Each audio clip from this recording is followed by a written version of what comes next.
Okay, so good evening, everyone. Let's start with the first clinical session of the day. And we will begin with a co-presentation by Dr. Dominique Herve and myself, as I replace Dr. Cost, that unfortunately couldn't attend this meeting for personal reasons. So we will do this presentation together. We are together working in Paris in the French Reference Center for Rare Cerebrovascular Diseases. And I give you the mic to begin. Thank you very much, Stephanie. Thank you to the organizer for giving us the opportunity to present this overview of this other type of COL4A1 A2 angiopathy due to an overexpression of this gene. And let us begin by PADMAL on the description of the phenotype of the original family, which is a German family with the first report of pathological and clinical data in 1980 and then in 2004. And 22 patients were reported on 6th generation. The inheritance patterns was an autosomal dominant transmission. The patients had ischemic stroke, gait, and subcortical cognitive difficulties with a mean age at first stroke at only 32 years old. And because there were markers of cerebral small vessel disease on MRIs, CADASIL was suspected, and then an evaluation of Notch3 was realized, but no variant on Notch3 was identified, and the diagnosis of CADASIL was excluded.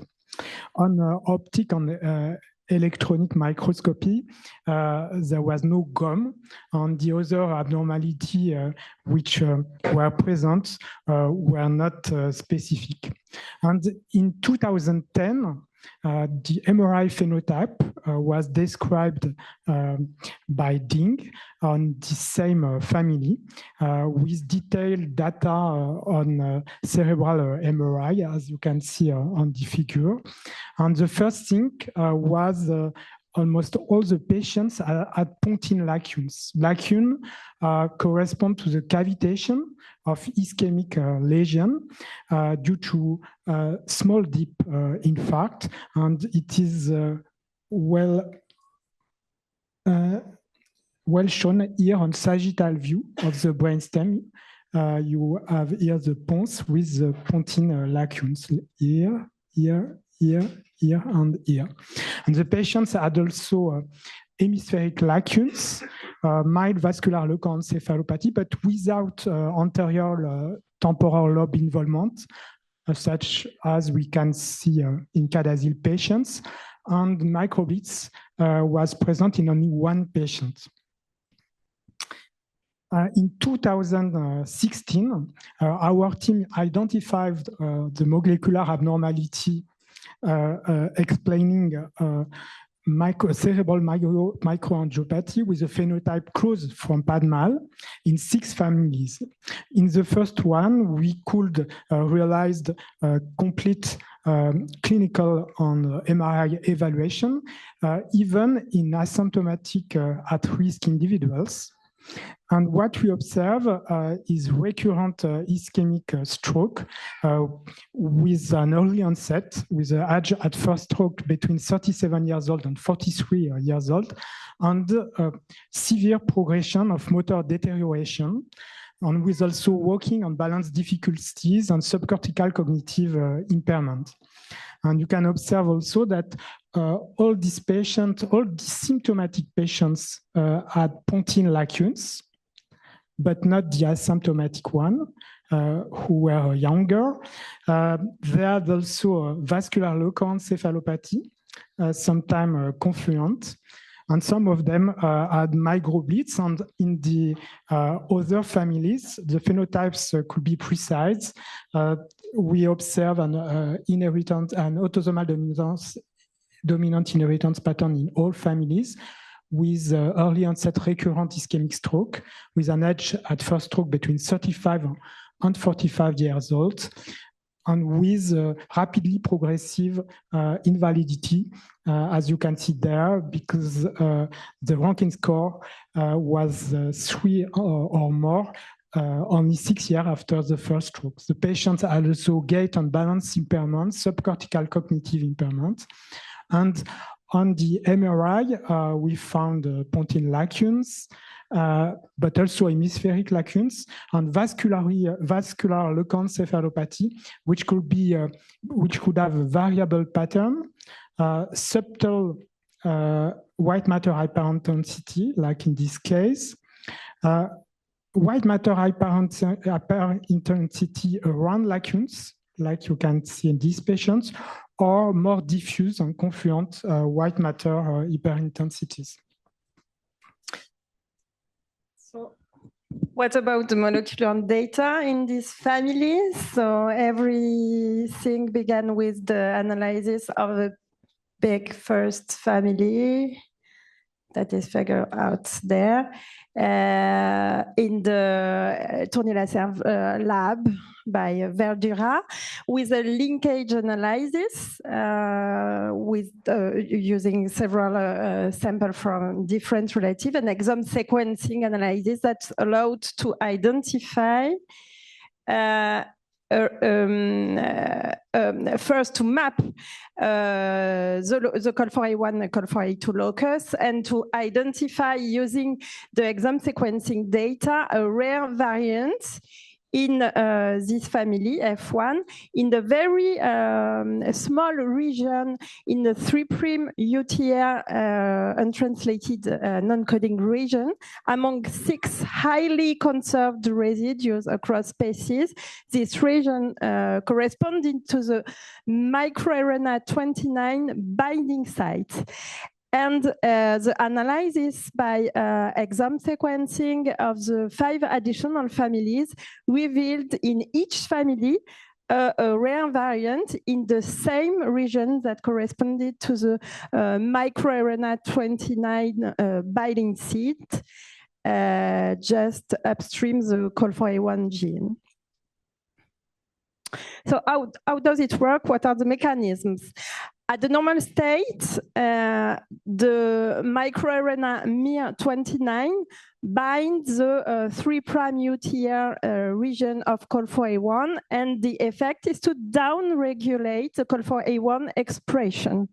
In the PADMAL mutants, the mutation induced the loss of the microRNA binding and will impair the post-transcriptional repression of COL4A1 that will lead to an upregulation of COL4A1 expression, then the increase of collagen 4A1 deposition in the vascular wall, and then a vascular wall fragility and the cerebral microangiopathy. You may see here that the expression, the mRNA level expression in patient is significantly upregulated as compared to controls.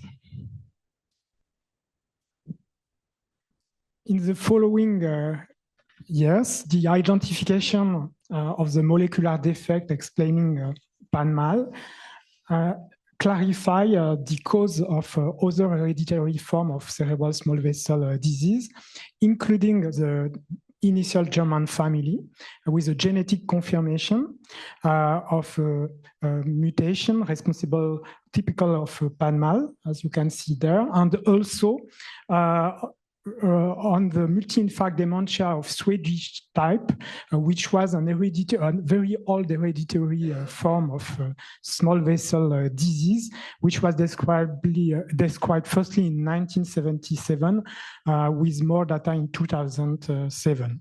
And these patients in this family had also recurrent ischemic stroke, but one of them had an hemorrhagic stroke under anticoagulant and after several ischemic stroke, and with a very early age at first stroke between 29 and 38 years old.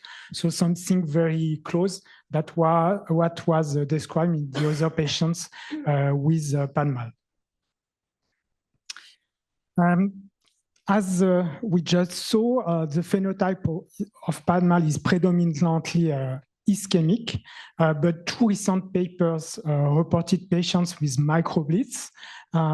As you can see there, this is susceptibility imaging sequences, very sensible for hemosiderin deposit. And you can see this black point, which corresponds to microbleeds in the hemisphere there, in the cerebellum there, in the pons there. So I think it's an important point to keep in mind because only a few patients have been diagnosed until now, and we don't know precisely the complete clinical phenotype and MRI phenotype of PADMAL. And another interesting paper reported de novo mutation in these patients, which suggests that even in absence of familial history, the diagnosis has to be suspected. Let us go now to another form of COL4A1 overexpression due to 3' UTR allo insertion. And we have only until now the Princeps paper, which was reported by our team. In these 7 families, an autosomal dominant inheritance pattern was observed. The clinical history was characterized by recurrent deep hemispheric and pontine ischemic stroke. But there were also some patients with deep hemorrhagic stroke, 4 of 21 cases, with a mean age at stroke onset of 50 years old. The patient had also a cognitive impairment and gait difficulties. Regarding the MRI phenotype, as you can see there,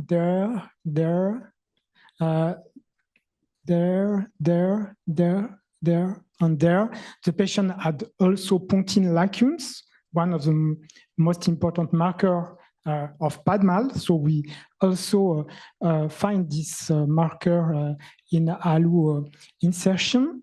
The patient had also vascular leukoencephalopathy, but you can see in this patient that the white matter hyperintensity are relatively mild and often located around lacunes, like that, and that. And the patient had also microbleeds relatively frequently in 10 of 20 cases. Okay, so these family were explored after the description of PADMAL mutation. However, even if they resemble to PADMAL, they didn't have any mutation in the MIR29 binding sites, and the exome sequencing of the 2 first families with this phenotype didn't reveal any convincing variants. So we decided to perform a linkage in the 2 first families that are here again mapped to the locus of COL4A1 in both families. And as the exam didn't reveal any candidate variant, the analysis was completed by a whole genome sequencing that revealed an insertion of 300 base pairs here again in the 3' UTR region of COL4A1, and this insertion corresponded to a mobile DNA element that is called the LU-Y5 element that was absent in the GNOMAD control database. And the screening for this variant in the 5 additional families revealed the same LU-Y5 insertion. And actually, this LU mobile element is located here between so here is are the last exon of the COL4A1 gene, and here is figured the 3' UTR regions, and here all the polyadenylation sites. There is 6 for COL4A1, and the ALU insertion just come here between the 2 last polyadenylation sites that are the canonical path polyadenylation sites, And this insertion will lead to a near complete loss of this canonical path usage and a shift toward the proximal path usage. That means that comparing to normal conditions, the mutants will express shorter transcripts with shorter 3' UTR isoforms that contain less regulatory regions, as the transcripts have lost this distal region that contains some regulatory region. They are lost in the transcripts that are mutated. And this change leads to an increase of the messenger RNA stability. And at the end, an increase in the protein level expressed, as you may see here, either in the conditioned medium or in the cell lysates. So here again, it's mechanisms that occur in a regulatory 3' UTR region that lead to an overexpression of COL4A1 with a similar phenotype between the two conditions. So finally, what do we know about duplication or triplication of COL4A1 and COL4A2 gene? The first patient with a duplication, including both COL4A1 and COL4A2 genes, was reported in 2014. This 44-year-old woman had a TIA at the beginning of his medical history. She had at this time only a CT scan, which revealed vascular leukoariosis. 12 years later, she had a right-sided leg weakness due to a deep ischemic stroke. But she had, at the same time, other recent ischemic lesion on this diffusion weight imaging. At age 59, she had a left side hemiplegia due to a right deep cerebral infarct. She had no vascular risk factor, no extracranial manifestation, and no familial cerebrovascular history. And interestingly, she had also an MRI, which revealed dolicho-basilar artery. In 2023, another interesting patient was reported with duplication involving both COL4A1 and COL4A2 genes. She was a 40 years old woman and had a left-sided hypoesthesia and somnolence due to a deep cerebral hemorrhage, as you can see there, on flare sequence, and here on T2 star sequence, and here on T1 sequence. She had no high blood pressure, no diabetes, no extracranial manifestation, and no family history. And a few months ago, we reported 7 families with an autosomal dominant inheritance pattern, which is obvious in P3 and that we can easily suspect it in P5 and P6. In the other family, there was only a single case.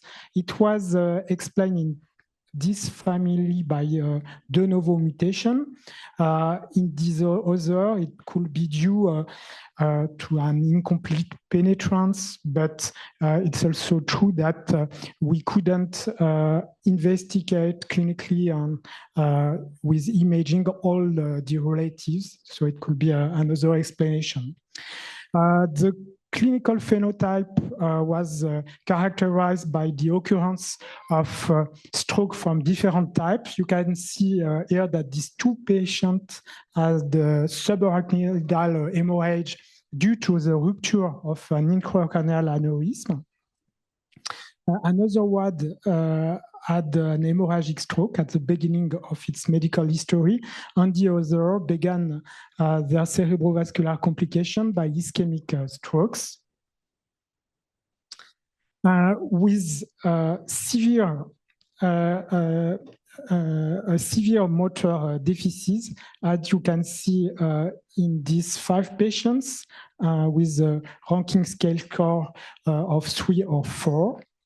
And they had also cognitive impairment with a subcortical profile.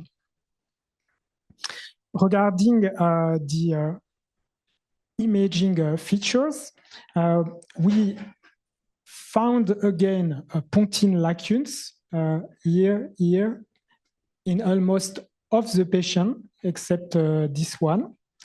So this is a marker. It seems to be a marker of all this form of COL4A1, A2 overexpression. The patient had vascular leukoencephalopathy, sometimes confluent, like there, and there.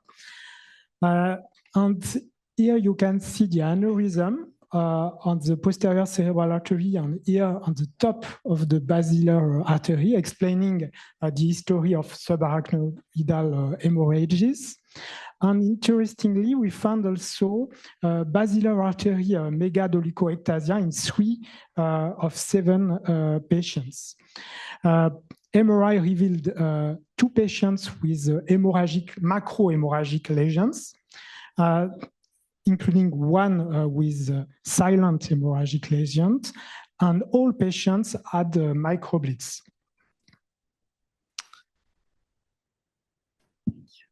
So in that case, the molecular anomaly is a copy number variation of a variable size that include always the COL4A1 locus, sometimes COL4A2, more or less entirely, with a duplication of a locus in most of patients and a triplication in one patient, the patient 3, all having a similar phenotype. The duplication was first detected by read depth analysis on NGS and confirmed in all families by another quantitative technique. And you may see here that the size are really variables, going from 300 kilobases, 300 bases to 11 megabases. So in that case, the consequences are the same than in the 2 precedent cases, but the molecular anomaly is not the same. But the result is that the mRNA and the protein amount is increased. That leads to this peculiar phenotype with a pontine involvement, an ischemic predominant phenotype, due to the vascular fragility, resulting to an overexpression of COL4A1, more or less COL4A2.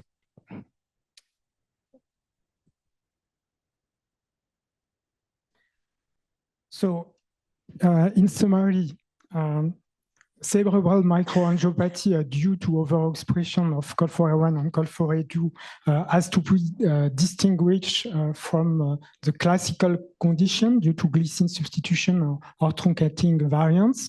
The first important difference is the absence of extracerebral and multisystemic features in these forms of overexpression of COL4A1 and COL4A2. And the other important things is the predominance of ischemic complication and ischemic pontine lacunes. Even, and especially in duplication and truncation, some patients can have hemorrhagic cerebrovascular manifestation, and for some of these patients, an involvement of a medium-sized artery with dolichoectasia or aneurysm.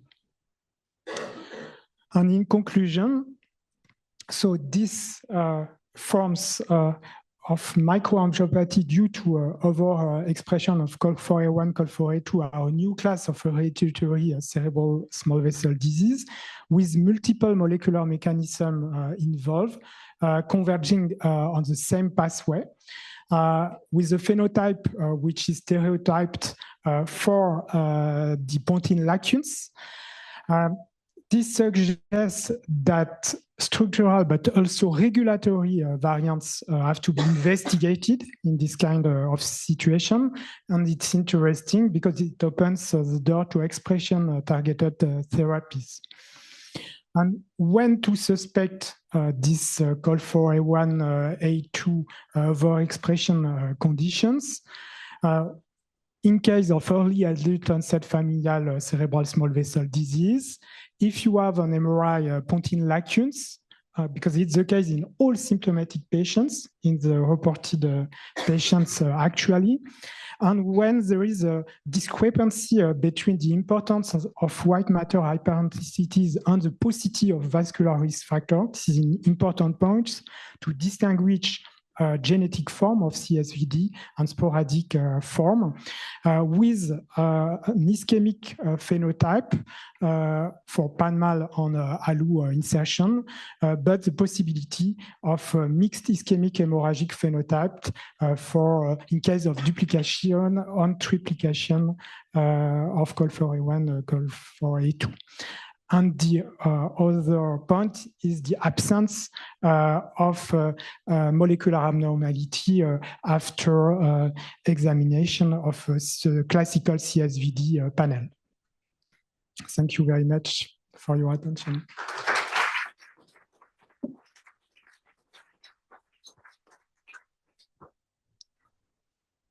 have 2 minutes left for questions.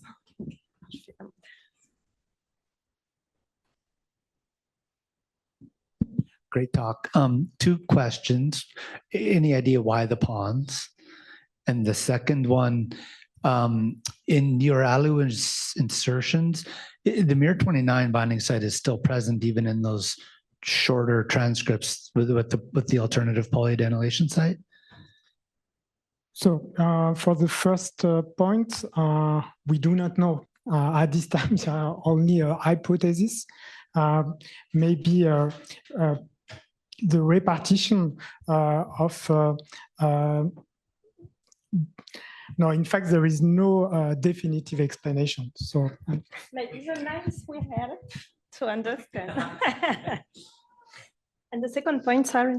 Yeah, the second question was in your ALU insertions, where you now are using a different polyadenylation signal, and it's a shorter transcript. Is the miR29 binding site still present in those shorter transcripts? You know what I'm saying? Yeah, yes, because I'm quite sure. I'm not Thibaut, but I'm quite sure because the miR binding site is really, really close to the coding region. Like 30 something, I think, and those were like 200. That's why we identified this anomaly in exome sequencing and not the ALU insertion.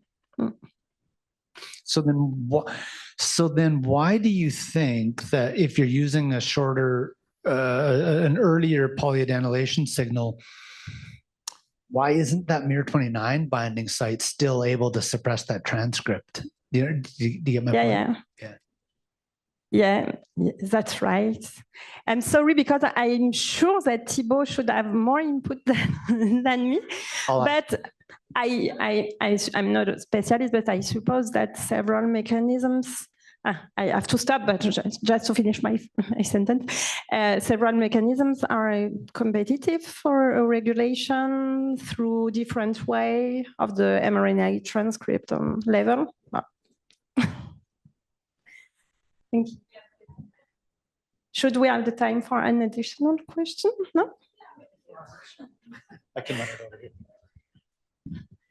Just a curiosity, can you see the pontine lacunes before the onset of the symptoms? And if you have data on that, and how early can you see that? Is like predictive of the symptoms or? Usually, the pontine lacunes are observed only in symptomatic patients and in at-risk patients with the mutation but without symptoms. What we observe on the MRI is slight vascular local encephalopathy. You can have some silent hemispheric lacunes. Yes.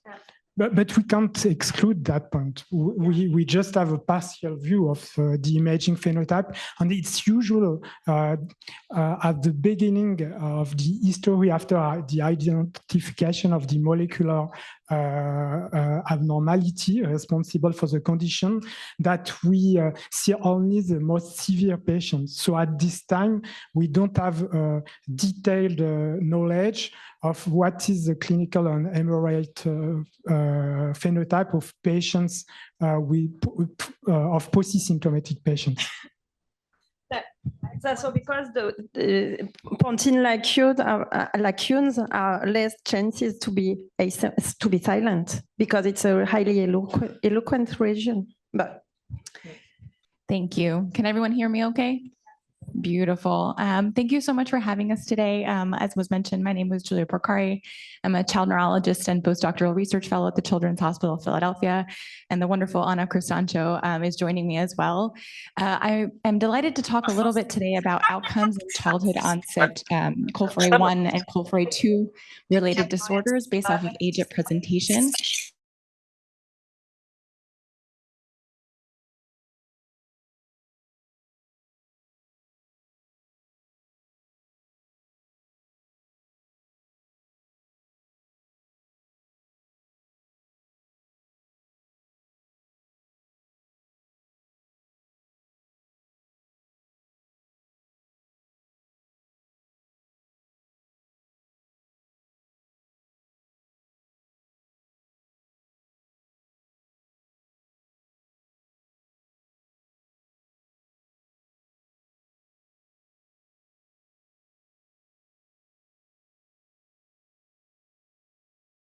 Spectrum of disease is very wide, right? We've talked about phenotypic spectrum quite a bit.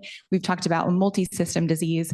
And if you're starting out learning about COL4A1 and 2 and look at the literature, you'll almost see this, I want to call it alphabet soup of different acronyms and named syndromes that have been variably used over the course of time. We've also talked a lot about genotype-phenotype correlations and how that is something that we and multiple groups are working on extensively. And there are some phenotypes that are very clearly coming out, such as PADMAL. But we've also talked a lot about how there's phenotypic variability, right? With even within families with the same variant in two different family members, leading to very different manifestations of disease. And so when I think about counseling a family with a newly diagnosed child, again, focusing mostly playing to our strengths as a children's hospital, we really struggle knowing what the risks of complications of that child's existing insult and existing disease might be over time, and what the risks might be also of new disease manifestation. So in a child who maybe has predominantly brain involvement, what is the risk of, say, developing ocular or renal involvement over time? That is really something that we don't know. And related to that, I think we struggle to know what disease manifestations should be screened for in which patients and what intervals. And you've seen these citations go up a couple of times already, right? Clinical guidelines that were recently published, as well as an earlier sort of initial suggestion, which are beautiful and I think very useful, but I think we would all agree in the audience that there's room for refinement. And I think that's particularly pertinent when you think about interventions, right? So what disease features are ultimately going to be modifiable, again, in which patients, which time windows? You've heard all of these themes come up multiple times over the course of the past day and a half. And I think one of the answers from the clinical perspective, clinical research perspective, is really this need for granular natural history data that is focused on subtypes. So given that phenotypic variability, how do we understand how these various phenotypes evolve over time? And there are efforts you'll hear from Dr. Vassar later today to do that in a systematic way. So we thought at CHOP with the patients that we see that we would begin to contribute to some of that work. And so the guiding question behind our project was, can we identify disease subgroups in childhood onset COL4A1 and COL4A2 related disorders? And so this was ultimately a retrospective cohort study that looked at patients that were seen at CHOP between January of 2008 and October of 2024. And we tried to do this in a relatively unbiased way. And so rather than going to individual clinicians and saying, hey, have you seen patients with this particular genetic syndrome? We actually queried our electronic medical record to just pull out any mention of COL4A1 and COL4A2 with the thought that perhaps that would give us less ascertainment bias. We ended up including patients who had met 2 sets of inclusion criteria. So they needed to have either a pathogenic or likely pathogenic variant, or, as you've heard, a variant of uncertain significance, but with a consistent clinical phenotype and no alternate better genetic explanation. And then again, because the focus was really to try to capture outcomes in children, they had to be at least 6 months of age at their age of last assessment, and then had to have initial disease symptoms before 18. So not necessarily diagnosis, right? But at least their first symptom or sign. And we looked at a wide variety of data from, again, this is all retrospective, so what was available in the medical literature, but prenatal, birth, family, developmental history, laboratory studies. We also looked at original neuroimaging, and in an effort to quantify disease, we adapted a severity scale that had been used by team members in a very different pediatric population. So children with, and mostly actually babies, who required extracorporeal membrane oxygenation. So these are often very ill children who have difficulty oxygenating their blood, and so are put on circuits that will do that job for them. And the reason we picked this particular scale, which again is not perfect, I think there's room for iteration. That will be really the theme of much of what you hear me talk about today. But that similarly to COL4A1 and 2, especially the pediatric phenotype, these children often have a mixed injury pattern with a lot of hemorrhages in the brain, but also a lot of ischemia, a lot of enlarged volume. And so we thought that this would be a good place to start. Most of the data that you'll hear me share today is descriptive. These are relatively small patient numbers, which is the case in COL4A1 generally. But we were interested in doing some exploratory analysis to get a sense of what can we say about outcomes, and are there any disease features early on that might predict some of those outcomes later. Okay. So from that unbiased query, we pulled out 336 unique patient charts in whom COL4A1 or COL4A2 had basically only been mentioned. And applying our genetic criteria, quite a few of those fell out, as you would expect. So we had 60 initial cases that met criteria. And very many of these, about a third, had negative genetic testing, but also about a third had testing been discussed, and in some cases recommended but not pursued. And in other cases, perhaps not even recommended after that initial discussion. And I think it'd be interesting, and I have not done this yet, caveat, to look back and see, are these cases that we might be missing, or are we just in our United States medical, approach being a little bit, I think maybe more lax about our initial considerations and thoughts about what a particular patient's disease might be caused by. And then we intentionally excluded children who had 13q deletion and duplications that involved multiple genes beyond COL4A1 and COL4A2. Their disease tends to be a little bit more multi-system, and I think have a very distinct clinical phenotype. And then applying our age-based criteria, lost a few more cases. So we had 7 cases that were fetal, not carried to term, and then some parents that had been tested through our system who, again, didn't meet that pediatric age group criteria. As you might expect, most of these cases had COL4A1 related disorder, right? 33 and 10. And then we had one interesting case with, I think, a very consistent clinical phenotype who actually had variants in both genes, interestingly, not deletion, not duplication. In an attempt to try and do some of that subgroup analysis, we started with something relatively basic. And this is in part coming also from my background in leukodystrophy work, and from our experience that there seems to be a spectrum of disease that sometimes is even just related to age, right? With early patients often presenting with really severe disease. And so we simply looked at the distribution of ages to begin with in our patients. And you see that graphed here for COL4A1 and COL4A2 respectively. And what emerged from that initial just look was that there is a large cohort of patients that presents either fetally or really in the first month of life with really severe brain injury. And we think have a particular trajectory that you'll hear me talk about a little bit more. And then there's a group of patients that tend to have more of a developmental phenotype, often diagnosed as cerebral palsy, presenting in those early toddlerhood years. And then there's another cohort of patients that tends to have more migraines, epilepsy, present sort of in later childhood. And so we essentially picked those 3 groups as our subgroups for this particular project. And so we defined 3 groups: a perinatal group that tended to present between fetal life, so diagnosed before before birth, up to 28 days, an early childhood group that was 28 days to up to 4 years, again, capturing that toddler group, and then a late childhood adolescent group that captured greater than 4 years under 18. And you'll see here, just by way of numbers, that it might be a little bit small, but most of our patients fell into that perinatal and early childhood group, with a few patients in that late childhood, and actually a couple with COL4A1 variants that were asymptomatic. All right. And I've mentioned already that we focused on age at presentation and not diagnosis, because as you might imagine, those are very different. And so the diagnosis, as many of you have experienced really through your own lived pain, I think often that there's can be and has historically been quite a long diagnostic odyssey for many patients. So this is a busy, and many of my tables are busy, but I'll try to break them down for you briefly. Just a table with demographics. And I think much of this is not surprising, so no clear sex differences. If you look at COL4A1, our distribution of race and ethnicities is actually fairly similar to that of the United States population. So yay, perhaps we were unbiased in that search. But if you look at COL4A1, all of the patients in our cohort, again, a very small number of patients, only 10, were white, which suggests that, and I think many of us think this in the room, that there may be some ascertainment biases there, and we may not be diagnosing everyone in the same way. Also, most of our patients came through neurology, but ophthalmology, nephrology also was captured. So I think that's the experience of many of you in the room.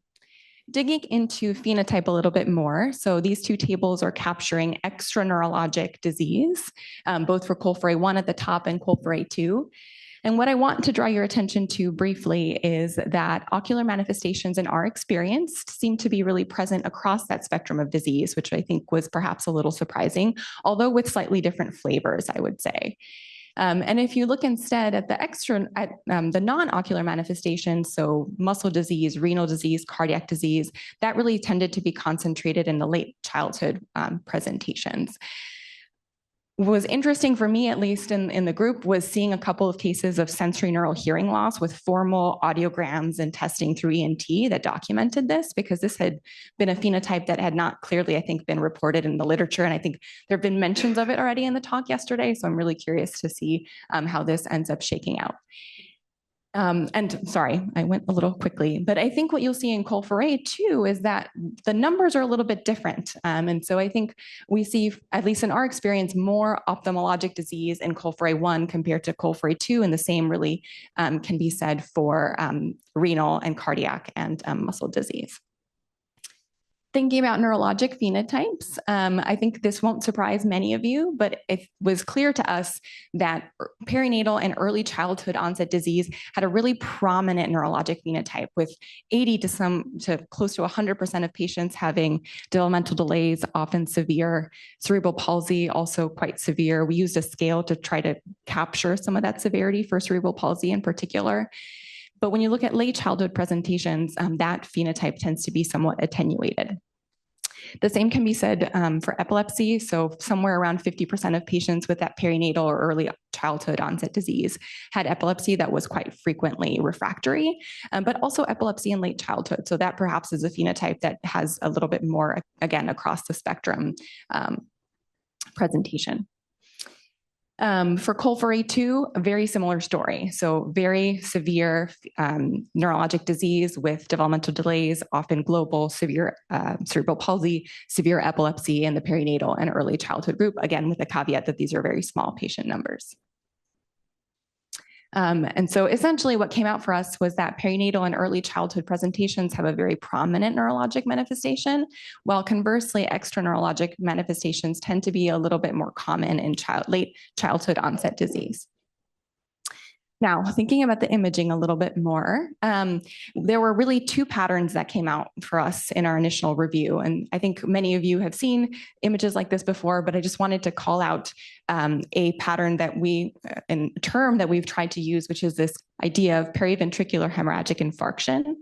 And so for the non-clinicians in the room, this is a pattern that's actually very common in preterm injuries. Up about 25% of very preterm babies will have this phenomenon, which you're all familiar with from reading and your own lived experience, of course, of early intraventricular hemorrhages, germinal matrix hemorrhages, that then, because of that accumulated blood, actually lead to secondary injury with venous infarction. So it's a really complex disease mechanism.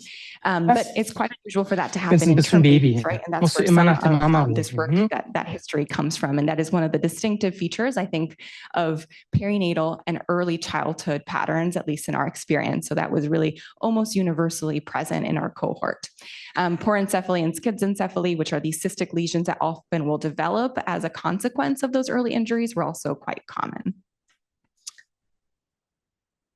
Oh, and I should mention, we did look, and I'm not presenting on this, but we did look at birth history and fetal and perinatal history, and really only 2 of our cases were delivered before 36 weeks of age. So for the most part, term patients. And the second pattern that came out, which again, you've heard talk about a little bit before, was small vessel ischemic disease. And so you also have heard cerebral vascular ischemic disease. They're interchangeable acronyms. And this is really this pattern instead of fluffy, confluent, often asymmetric white matter abnormalities that have a predilection for periventricular and subcortical white matter. And again, for us, we saw this sort of as a background in many of our early and perinatal cases, but the most prominent pattern really in late childhood cases. You see that just in table format, so I won't go over it all that much. But just spending a minute to talk about that severity score. So again, we tried to capture this severity of disease somewhat objectively with a score.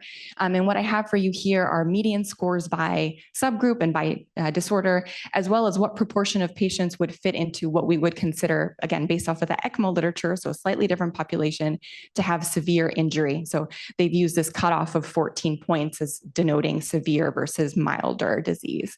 And what you'll see here, again, is that there seems to be very severe injury, as you would expect, in perinatal and early childhood cases compared to late childhood cases.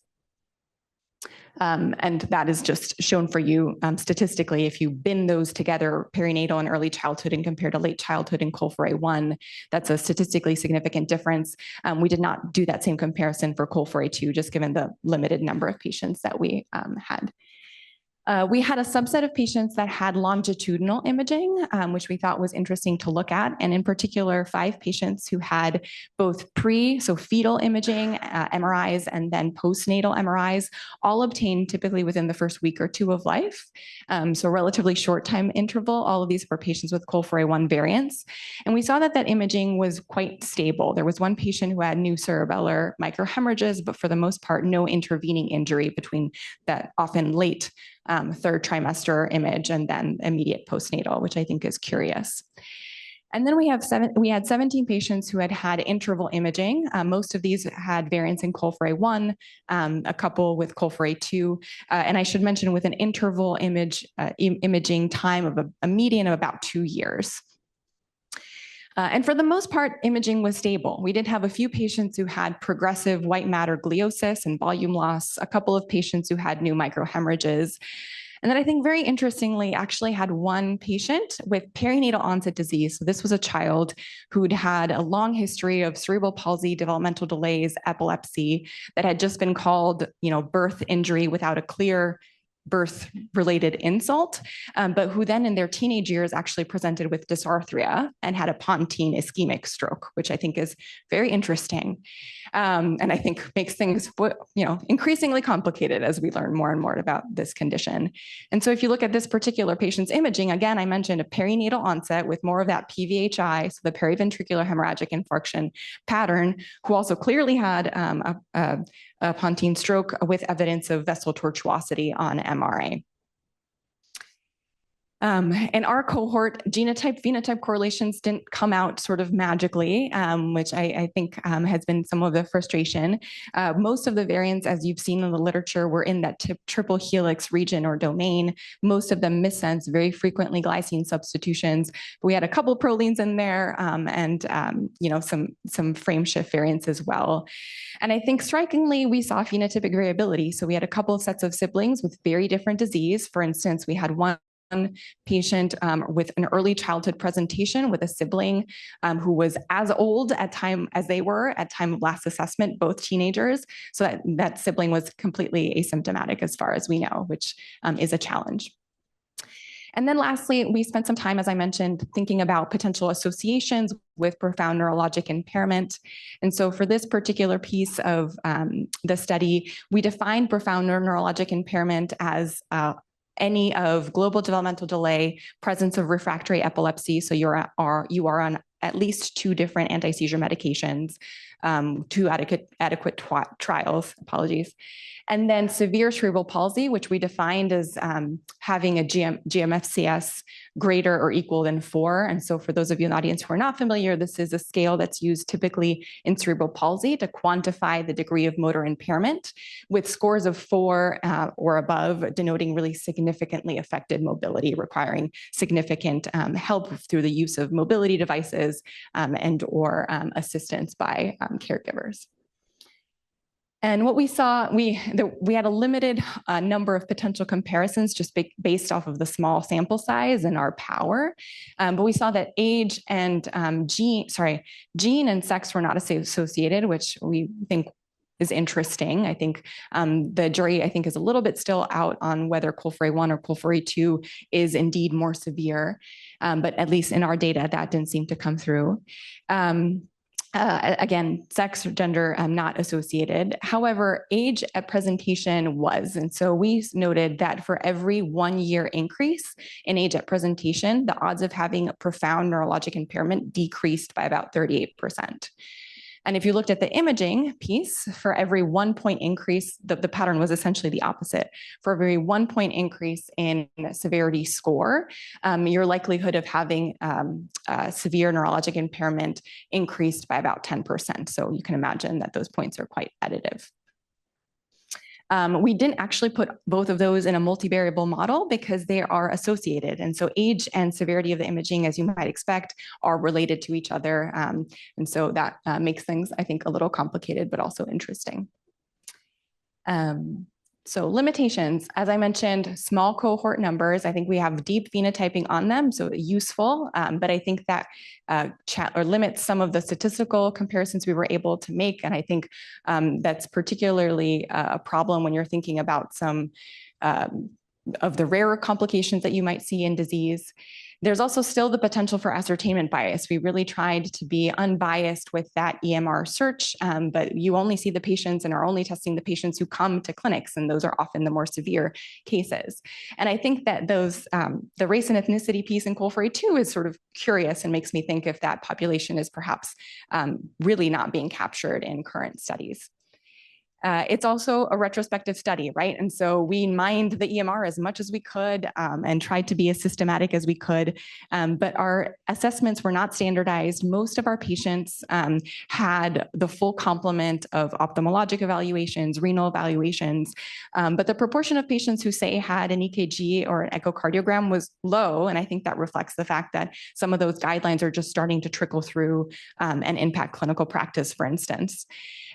And then similarly, again, we tried to use the GMFCS as a more standardized tool to capture, say, cerebral palsy, but didn't have a routine standardized documentation of outcomes that we would be interested in. And then I didn't point it out, but we had a median follow-up time of about 6 years for our COL4A1 cases and 3.5 years for our COL4A2, so not insignificant, but that's still obviously quite limited. And I think especially if you're thinking about some of those more chronic complications such as renal disease or even recurrent strokes, we really didn't have that time frame to be able to comment, I think, really confidently on those risks. And I think that also impacts neuroimaging, right? An interval time of 2 years is useful and interesting. But I think that case of that perinatal case who then was imaged again in teenage years is I think a little bit of a warning sign, right, to the fact that even though we saw relative stability, that may not actually be the case longer term. So in summary, childhood onset COL4A1 and 2 related disorders phenotypes vary by age at presentation.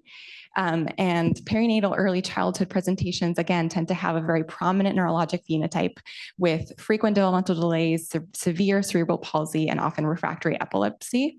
While conversely, childhood presentations tend to have a little bit more extra neurologic disease, and those same symptoms are a little bit less frequently present.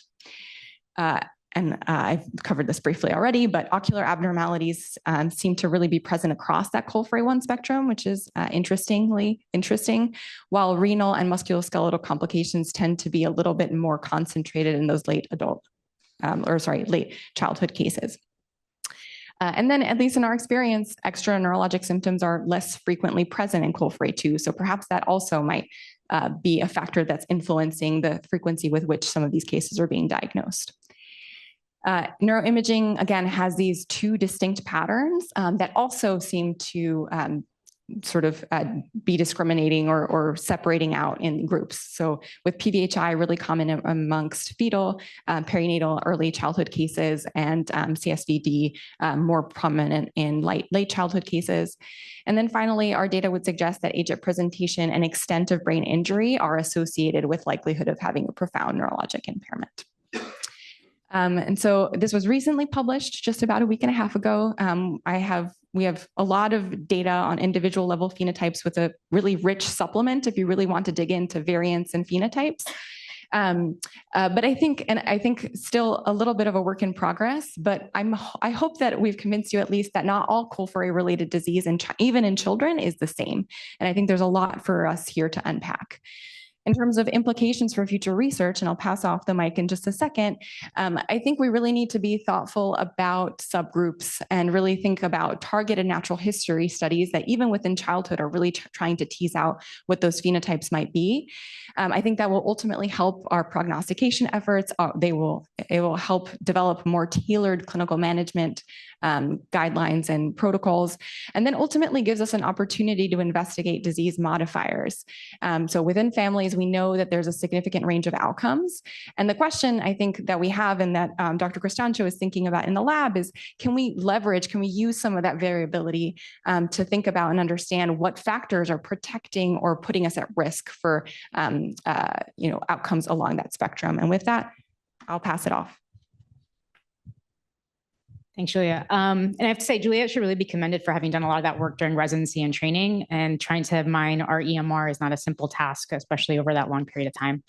It is weird for me to be in a clinical section because I'm usually a bench science research.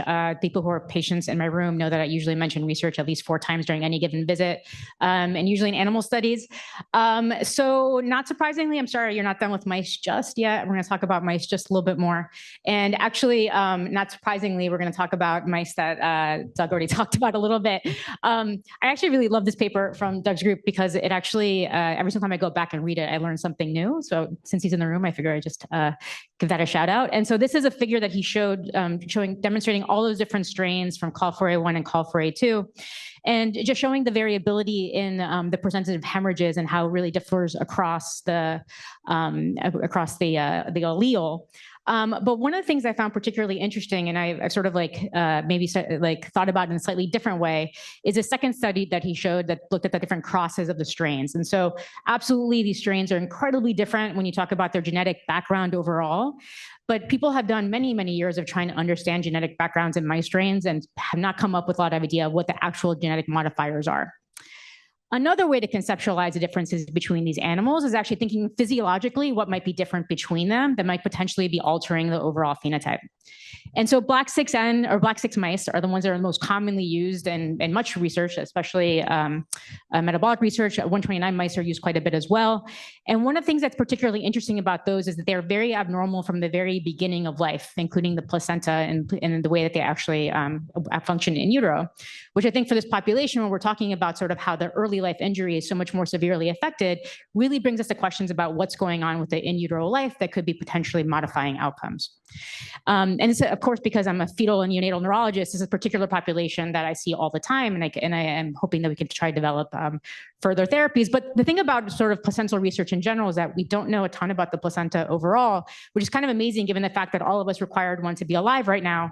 And it's this very rapidly changing and evolving organ that actually really not just supports life from a physiologic standpoint, but also provides a lot of cytokines and a lot of nutrients that, and has crosstalk with the fetus in order to be able to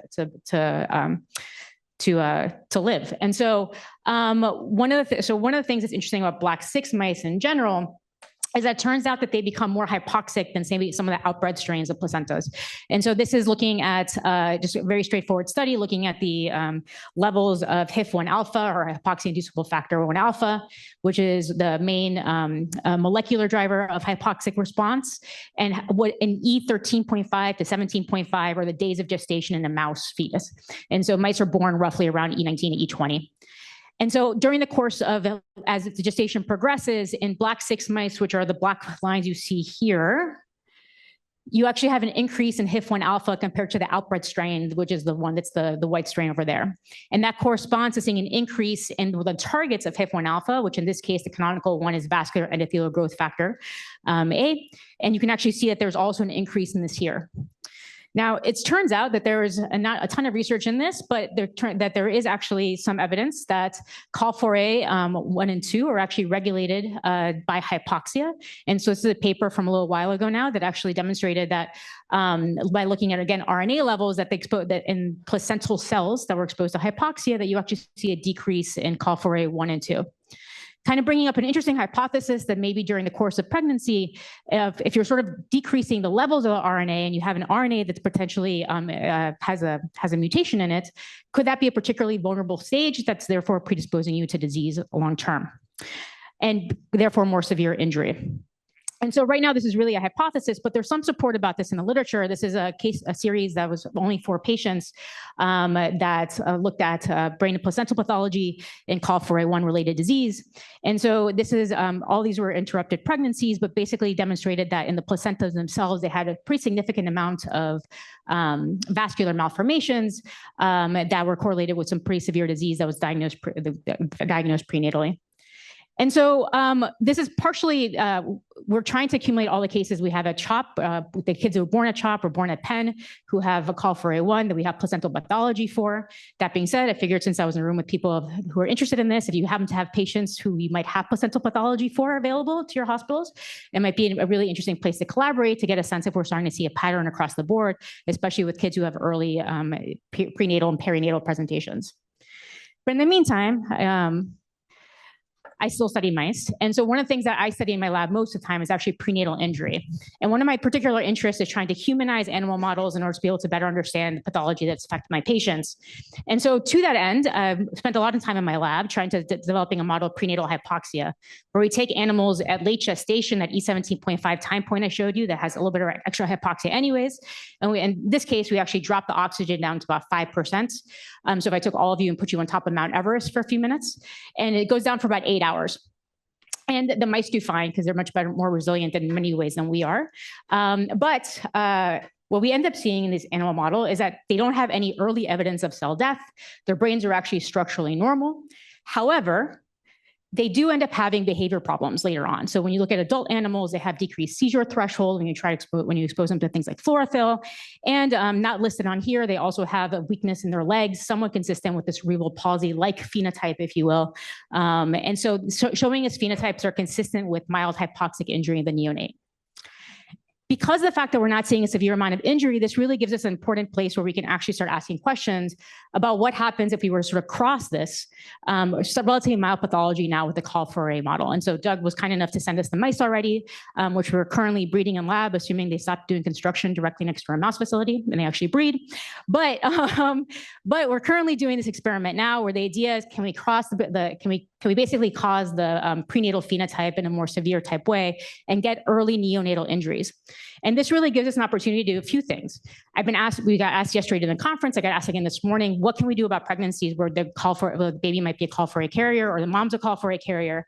And so this really gives us potentially a model we might be able to actually study, if we induce injury during a pregnancy, how can we actually try to protect the pregnancy from any kind of more severe effect? And then second of all, once we have the injury, and once things are ongoing, what else can we do to intervene in order to facilitate recovery and improvement? And the more severe we can make the injury early on, the more likelihood we can understand how we can try to make it better later by either increasing survival and also being able to do behavior testing early on. And hopefully, therefore, not just have therapies where we're trying to affect the gene itself, but also trying to make sure that we provide supportive care that actually is meaningful for all of you. And so that is the hope and aspiration for it right now. And hopefully next time I get to speak in front of you all, I'll have data supporting it. But I just want to give you an idea of how we can take these clinical studies and really sort of use it to sort of try to inspire like where we can actually go in the bench to be able to ask these kind of questions. And so with that, I'd like to thank everyone who's involved in this work that Giulia presented today. It was a really spirited conversation on how to sort of analyze all this data and, of course, funding and everything like that too. So thank you very much.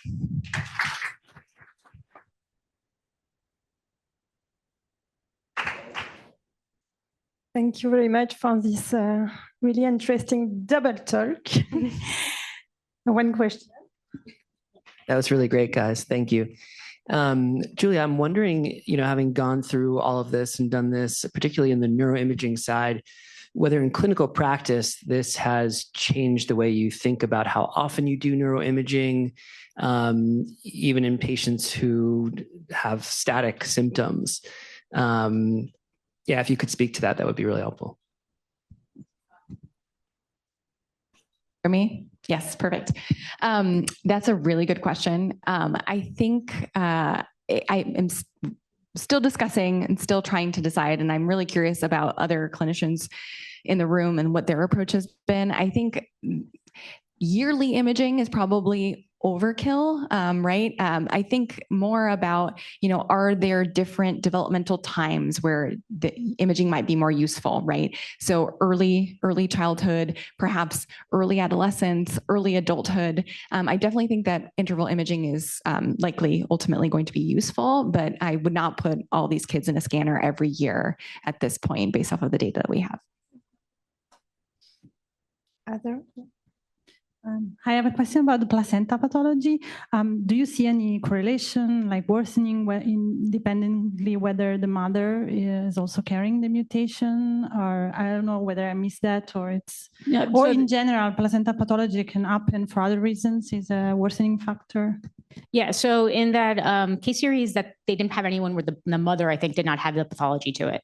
That being said, that's one of the things we can try to actually tease out in the animal models, where we can have the mother be the carrier versus being the paternal carrier, and actually try to ask those questions of, does that affect survival? Does that affect the phenotype overall?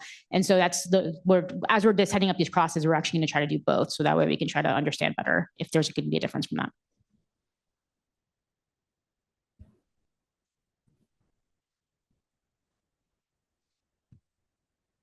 So my son, this is a clinical question. My son was diagnosed with a cyst at in utero at his 20-week scan. And then he was born with a global developmental delay. And now we know, he has COL4 mutation, and the whole family does. But as 5 years later, he's 5 years old. How can I go about advocating for imaging and continued support within that with his doctors to make sure that, is there any way I can make sure that wasn't a hemorrhage and it actually was a cyst on his brain? Like, trying to figure out, because it never made sense as a cyst to me, but they refused an MRI. So So, I think part of it goes back and forth if they have a neurologist or something like that, going back and forth and having conversations with them. I think the way I think about postnatal imaging, so the way we've been doing things at CHOP recently has been that we get the prenatal imaging. If we see the family prenatally, we'll get postnatal imaging within the first month of life. Then after that, we don't get a lot of repeat imaging unless there's really a clinical indication to do it. And that's true across many of the diagnoses, in part because kids do need more sedation. They do need, there are other reasons that it's not higher risk necessarily, but something you don't necessarily want to do lightly unless you're sort of trying to ask a specific question that might actually change their overall management and outcome. Which I think that would be sort of the question, sort of reviewing, you'd have to review the entire case for your son, but you'd have to sort of is it because it'd be nice to know, which don't get me wrong, sometimes I just wish I knew something, but whether or not it's going to actually change how I'm operating and how, what therapies I'm going to undergo with. I think the open question with COL4A1 and 2 right now is, if maybe early on there's some stability, but later on, would there be utility to imaging? And it might just be that 5's not quite the right place or something that as we reconvene with all these various expert panels, we sort of try to make decisions about how we're going to sort of guide the rest of the field. But so I think it's an open question, but I think most of the time I guide it on a case-by-case basis based on how the child's doing.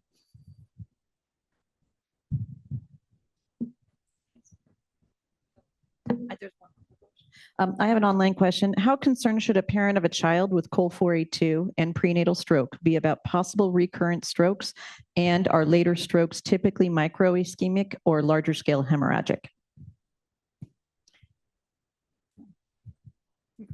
Yeah, I mean, we haven't seen that there's a lot of further pathology, and when we've done the image between prenatal and immediate postnatal, I don't know that we have long enough term follow-up to be able to sort of get a sense of what the full trajectory of that is and what the overall risks are. As Giulia had mentioned, in the patients that we have happened to re-image, we didn't see a lot as far as new hemorrhages are concerned. And so again, usually with my patients, the way I think about this is there something that seems like has clinically changed or it's outside of what I expect, then I'll go ahead and get repeat imaging, but I don't necessarily go and get repeat imaging automatically to be able to assess the exact amount. So I think that we try to, as best as possible, follow a lot of the guidance that I talked about yesterday about trying to maintain blood pressure issues and sort of try to provide some supportive care from that standpoint to minimize risk. But I think it's still an open question. Yeah. Thank you so much. I love the two parts. Okay.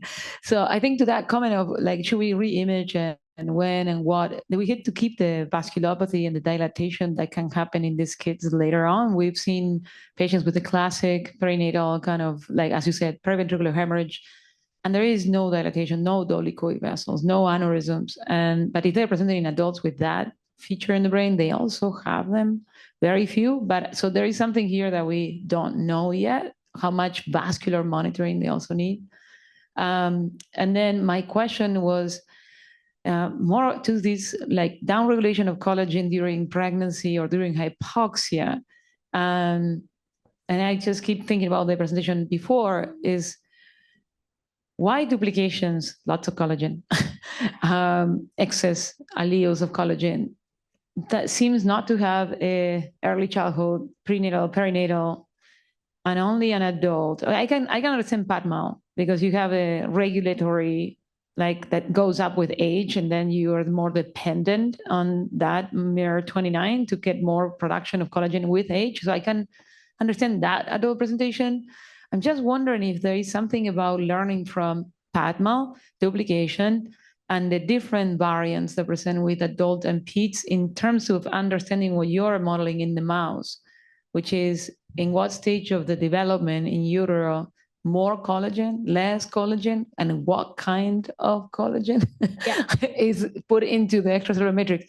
I think the clinical could answer some of that, and then you have also ability to model. What do you think? Yeah, no, I think it'd be really interesting. And I was also thinking a lot about the model that Doug put up, was talking about the turnover. The complicated part is that for a lot of the prenatal pathology, you can't give tamoxifen to try to do those switches between trying to get the turnover kind of aspect of it going on. But, you can imagine the placenta by sort of definition, it's a high turnover organ where you could be having lots of rapid pools of proteins turning over, particularly even COL4A1 and 2. And so as opposed to some of the postnatal stuff that Doug showed where it's a much more stable pool, it could be a very rapidly evolving pool. So small changes in small periods of time could have a big effect. That's purely conjecture because we can't use a tamoxifen tool to make that work. But the idea that if we found some other way to track it, we might be able to sort of understand what those dynamics are and why they might be more sensitive at a particular time. But where you might not have brain, that the brain itself might not be the part that's most affected, but could there be clots or thrombi or malperfusion syndromes that kind of make you more susceptible? And so TBD, but yes, it's a really great idea. We have to just figure out how to be more clever than the, yeah.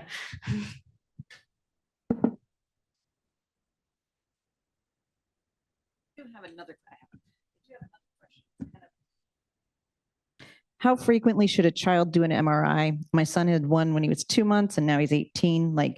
And I'm sure a lot of people want to know, and I know you're talking about that, but how frequently should children, and then once they become adulthood? I think that is one of the key questions. I really don't think that as a community, we have the answer to that quite yet. I think we need more longitudinal and really longitudinal, right? Like years, decades of data to answer that question. And so at this point, like Dr. Cristancho mentioned, I think we really let symptoms and, our goal, what are we going to do with that imaging guide the decision to image? But it is, I'm not surprised that question keeps on coming up because I think it's really on all of our minds. I guess the question is, when I send the patient over to Aaron at Penn, is he going to start imaging them essentially as soon as they walk through his clinic? And so maybe that's before when they head over there. So maybe that's as we transition between in our case, we very clearly transition between adult and peds, but sort of. I think yesterday we're sort of talking about whether or not there'd be like a Delphi process or something to try to get people to kind of agree upon this. And that might be something that sounds like is not needed and desired amongst the community. So maybe we can talk about it more tomorrow. Thank you. Thank you to both of you.